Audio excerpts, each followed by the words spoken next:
Salut tout le monde. Devinette du jour. Quel est le rapport entre un taureau de combat et un avion de chasse? Aucune idée?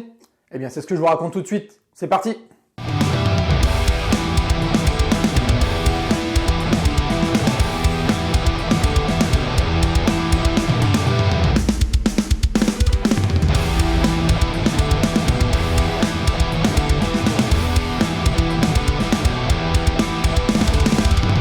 Si vous êtes un habitué de la chaîne, vous savez déjà que la relation entre certaines grandes marques de l'automobile et l'aviation n'est plus à démontrer.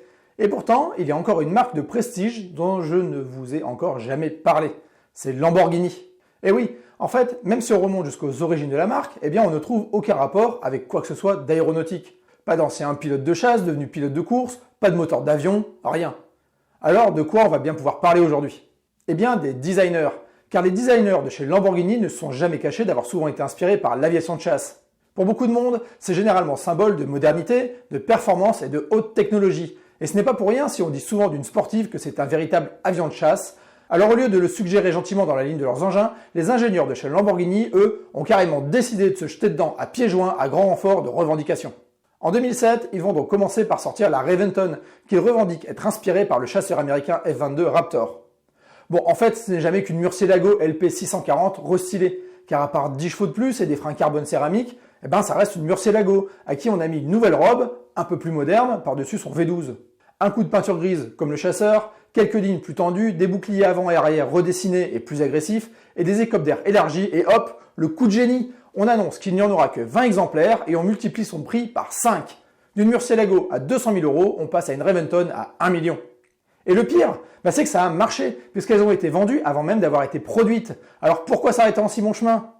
Avec un tel succès pour si peu d'investissement, ils vont sortir en 2009 une version Roadster, boostée à 670 chevaux, encore plus exclusive puisque limitée à 15 exemplaires seulement.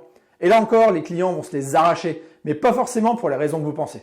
On pourrait s'imaginer bien naïvement que ceux qui s'achètent ce genre de joujou le font plus par caprice qu'autre chose, histoire de se dire qu'ils ont réussi à ajouter un joli bolide à leur collection et qu'ils ne risquent pas de le voir dans le garage de leur voisin millionnaire à Monaco ou à Dubaï. Eh ben, pas forcément. S'ils ont les moyens de s'acheter ce genre de bijoux, c'est justement que ce sont des bons investisseurs.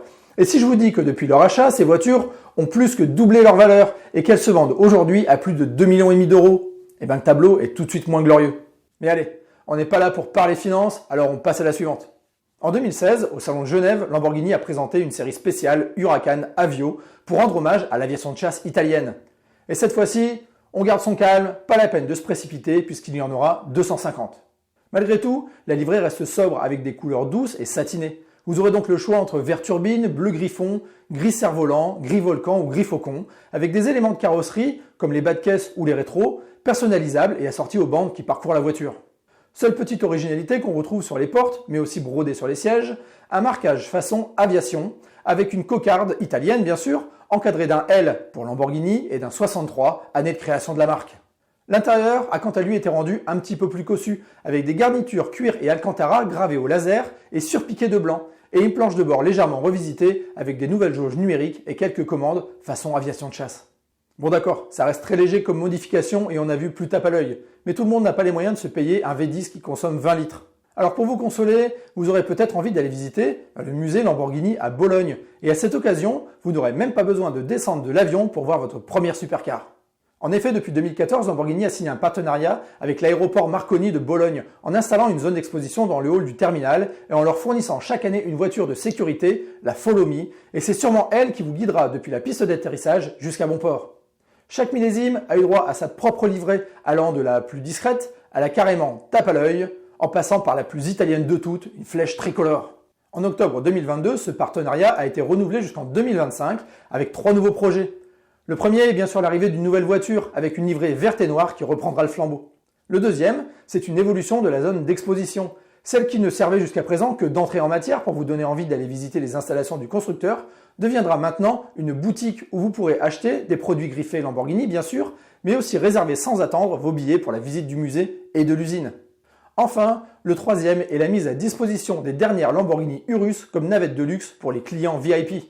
Bah oui, quoi de mieux pour se faire de la pub que de transporter des riches clients vers leur jet privé dans le dernier modèle de la marque?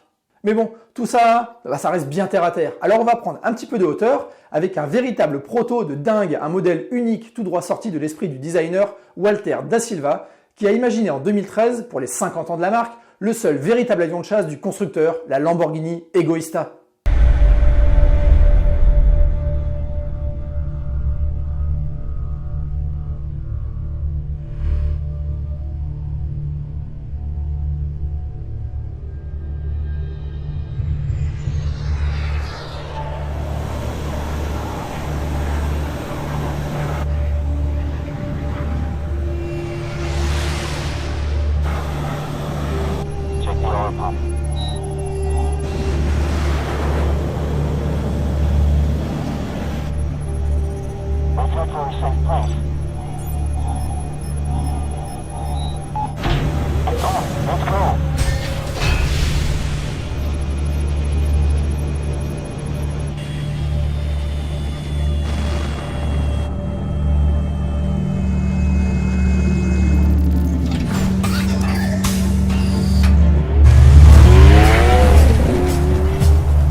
Voilà, ça se passe de commentaires, vous l'avez compris, elle s'inspire directement du chasseur F-35 Lightning avec son cockpit monoplace minimaliste surmonté d'un collimateur tête haute.